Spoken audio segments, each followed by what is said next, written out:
Alors, ici, je vais voir une vidéo qui va concerner donc une combinaison linéaire spéciale, ce qu'on appelle une combili spéciale. Alors, avant toute chose, ça concerne deux vecteurs, parce que si vous avez u égale alpha v, ça c'est ce qu'on appelle, les vecteurs sont linéairement dépendants et ils sont parallèles. Ouais, distincts, on confond deux, on s'en fout. Bon, là, donc ça c'est pas une combinaison linéaire. Pour avoir une combinaison linéaire, il faut deux vecteurs et on aura une combinaison linéaire de deux vecteurs que j'appelle UV. Bien sûr, la combinaison linéaire qu'on va concerner je vous rappelle qu'on est dans un espace vectoriel, hein. Donc en fait, il y a des réels, alpha, bêta, gamma, qui sont d'un ensemble qui est R, qui est un champ. R est un champ, R plus fois. C'est le champ R plus fois. Et l'ensemble des vecteurs, là, que j'appelle V, eh bien, R fois V donne un élément de V. Si vous composez un élément de réel avec un élément d'un vecteur, vous obtenez un vecteur. Donc si vous faites un nombre fois un vecteur, ça fait un vecteur. Un nombre fois un vecteur plus un nombre fois un vecteur, ça fait toujours un vecteur. Donc on sera toujours avec des vecteurs. Même si, voilà, même si vous associez des nombres réels, vous aurez toujours des vecteurs. Maintenant, il faut qu'il y ait des vecteurs, parce que s'il n'y a pas de vecteur, c'est un nombre pur, hein. Si vous faites 3 plus 3, vous êtes dans les réels, là. Voilà, 3 plus 3, ça fait 6. Voilà, bah. Là, c'est une composition de vecteurs et de nombres. Alors, qu'est-ce que c'est que la combinaison linéaire? Ben, c'est l'association, voilà, de deux vecteurs qui va donner un troisième vecteur. Alors, comment est cette association? Alors ici, c'est la combinaison linéaire de deux vecteurs. Parce que je peux faire la combinaison linéaire de trois vecteurs, mais la combinaison linéaire de deux vecteurs, c'est un nombre que je viens de vous dire réel fois u. Et là, ça donne un réel, un vecteur, parce qu'un réel fois un vecteur, ça donne un vecteur. Voilà. C'est une loi de composition interne. Les vecteurs, c'est une loi de composition interne, donc tout vecteur va donner un vecteur. Alors si je fais plus bêta v, ben là on a un nombre réel fois un vecteur, ça donne un vecteur. Donc là, c'est un vecteur. Ça appartient à l'ensemble V. Celui-ci appartient à V. Si vous additionnez deux vecteurs, ben W appartient à V. Voilà. Et donc ça, c'est la combinaison linéaire, c'est rien d'autre qu'une somme de produits. Ah ben, c'est une somme de produits. Donc, ce que j'écrirais que la combinaison linéaire n'est rien d'autre que de deux vecteurs, hein, U plus V, associé bien sûr à des réels. Donc c'est autant de fois U et autant de fois V.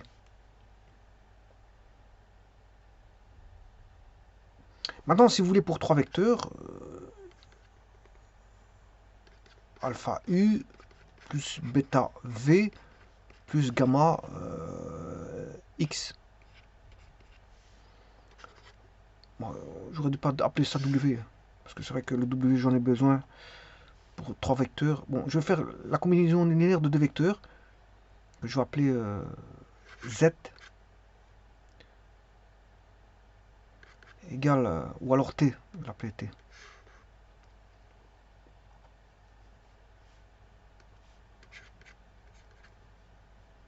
Le vecteur est une combinaison linéaire de deux vecteurs UV. Et là, c'est une combinaison linéaire de trois vecteurs. Bon, je vais changer.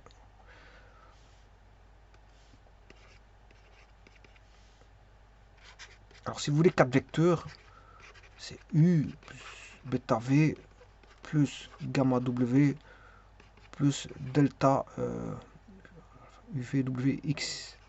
Voilà, et ainsi de suite. Et en général, une combinaison linéaire va s'écrire somme. C'est une sommation, hein, formule sommatoire, avec des alpha I, UI. Voilà. Alors bien sûr, les alpha I appartiennent à R et les UI appartiennent à l'espace vectoriel, au vecteur, voilà, qui est V, l'ensemble V. Et donc ça donne un vecteur, parce que c'est une loi de composition interne comme je vous l'ai dit. Alors I égale à, pour commencer à 1 jusqu'à N par exemple. C'est une formule multiplication, on multiplie des nombres avec des nombres avec des vecteurs, et on les additionne tout simplement. Donc on a au bout du compte, faire ça x fois ou n fois, faire ça n fois, c'est aller rechercher toujours un vecteur. Ça représente un vecteur. Donc cette somme, cette combinaison linéaire donne un vecteur. Donc on trouvera toujours euh, euh, un vecteur. Ce sera toujours quelque chose qui est possible de sommer. C'est-à-dire, si j'ai un vecteur u, voilà, un vecteur v, un vecteur w, mais la somme est toujours possible, c'est ça que ça veut dire. Hein. Si je fais 2 fois u, ben, j'aurai 2 fois ça, ça c'est u. Là j'ai 2 fois u. Si j'ai v ici, une demi fois v, j'aurai la moitié. Voilà, un demi v. Et là, si je fais 4 fois, non, on va mettre, ça c'est w. Si je mets 2 fois w, voilà, 2 fois w, voilà, ça veut dire que ça c'est 2 fois w, mais je peux toujours faire la somme, qui est le vecteur t.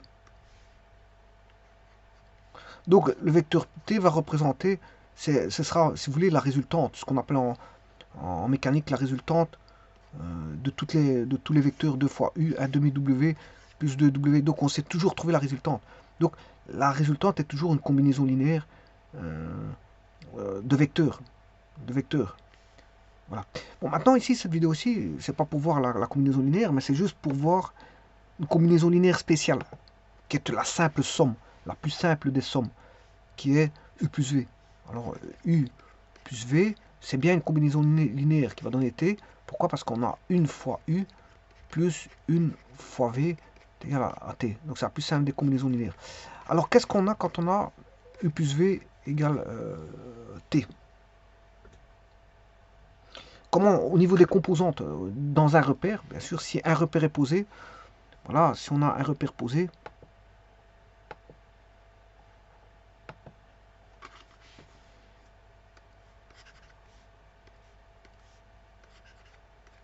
u plus v, c'est-à-dire AB plus CD, supposons qu'on fasse ça dans un repère en 2D, O, I, J. Voilà mon repère, orthonormé bien sûr. Alors, je peux écrire que AB, bon, supposons que A, c'est XA, YA, B, XB, YB, C, XC, YC, D, XD, point virgule, YD. Voilà. Donc, que voudra le vecteur t, qui est la résultante d'AB plus CD? Eh bien, AB c'est XB moins XAI plus YB moins YAJ. Alors à ça, je dois rajouter CD. CD c'est XD moins XCI plus YD moins YCJ.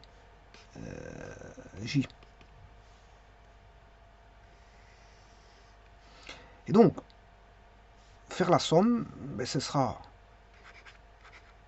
XB. Alors, je rappelle que ici, c'est les composantes. Les composantes de U, c'est X, c'est-à-dire c'est XB moins XA. Les composantes, ça c'est X, ça c'est les composantes en X. Voilà, là c'est les composantes en Y.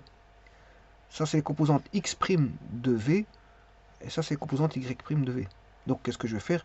Je vais faire XB moins XA plus XD moins XC I. En d'autres termes, qu'est-ce que je fais? Ben, je fais les composantes de X plus les composantes de X' en I. Voilà, et pour les composantes en J, c'est la même chose. Plus YB moins YA plus YD moins YC J. Voilà ce qui fait ben, les composantes Y, puisque ça c'est Y plus Y', J. Et donc, le vecteur T n'est rien d'autre que les composantes. Je vous rappelle que U les composants de U, ça va être X, Y, V égale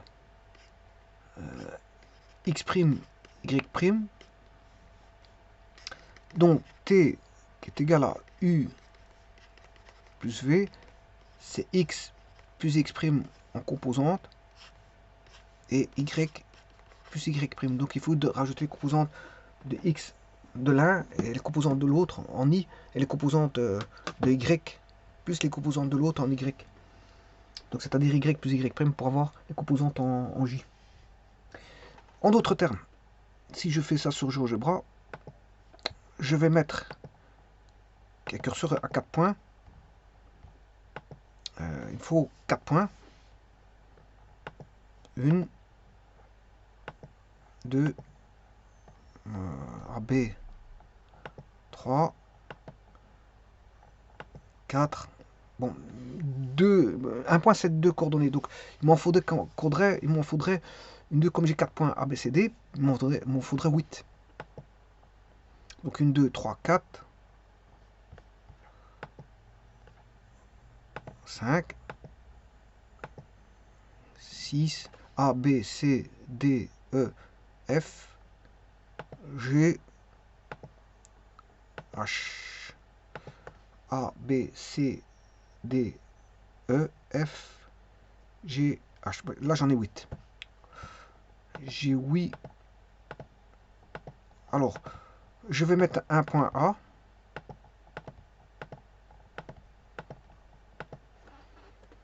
A égale A virgule B, C virgule D, E virgule F, G virgule H. Voilà. Bien sûr, là ils sont tous au même endroit. Voilà, je déplace le point A, le point B, le point C, et voilà le point D.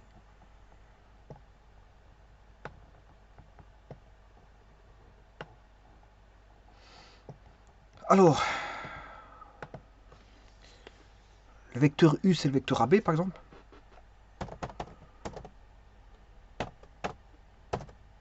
Ça, c'est le vecteur U. Et le vecteur V, c'est le vecteur CD. Alors, je vais faire E plus V. U plus V. Mais ce qu'il y a, le problème, c'est qu'il le met à l'origine. Il le met à l'origine. Il le met à l'origine. L'origine, bien sûr, c'est O. Alors, il y a un vecteur de base. Hein. O égale 0,0 et deux vecteurs de base qui est vecteur O, 1,0 et le vecteur O, 0,1. Alors, on a les deux vecteurs de base. Maintenant, c'est de remettre, suivant Chasles, ou la deuxième méthode de, voilà, du parallélogramme. Bon, alors, je vais mettre un représentant. Et tout c'est déplacé. Donc, je vais rechercher un représentant de ce vecteur-là, du vecteur U. Je vais déplacer le vecteur U, je vais le mettre en D. Voilà. Et donc maintenant, je vais déplacer le vecteur W que je vais mettre en C. Et voilà. Vous avez la somme vectorielle. Alors maintenant, je peux faire danser la mécanique. Et vous avez différentes sommes vectorielles en fonction de différents points.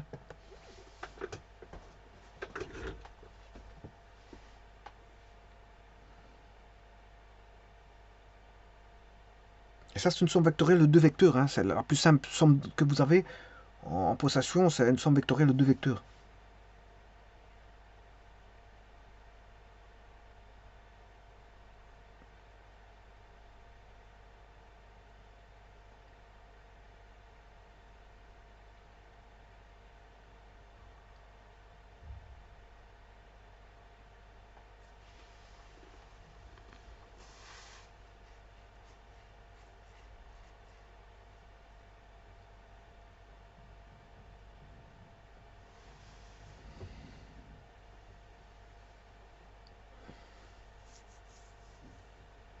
Et donc, si vous voulez la somme vectorielle sera x plus x', c'est-à-dire x plus x', pour aller chercher les coordonnées, ben vous faites la somme xb moins xa plus xd moins xc, voilà, vous avez composante en i.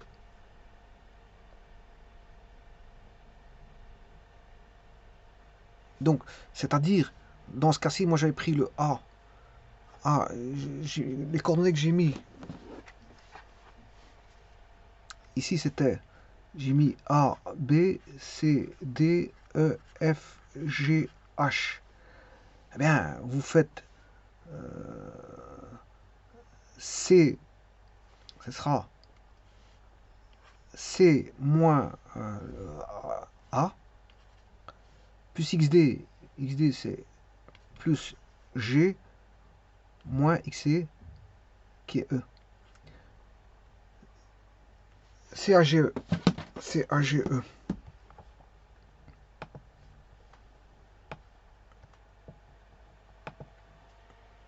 C moins A plus G moins E. Voilà, et ça suit la coordonnée. Voilà, maintenant si vous voulez l'autre, si je veux faire avoir la composante en Y, c'est YB. On va faire tout de suite.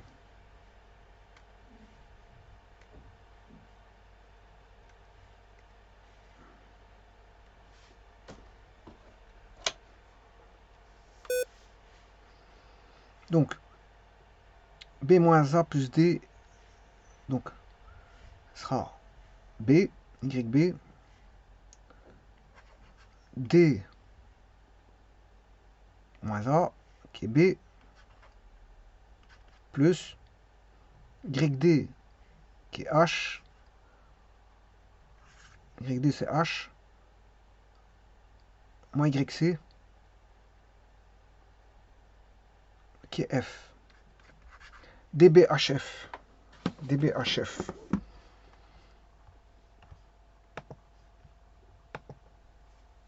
DBHF.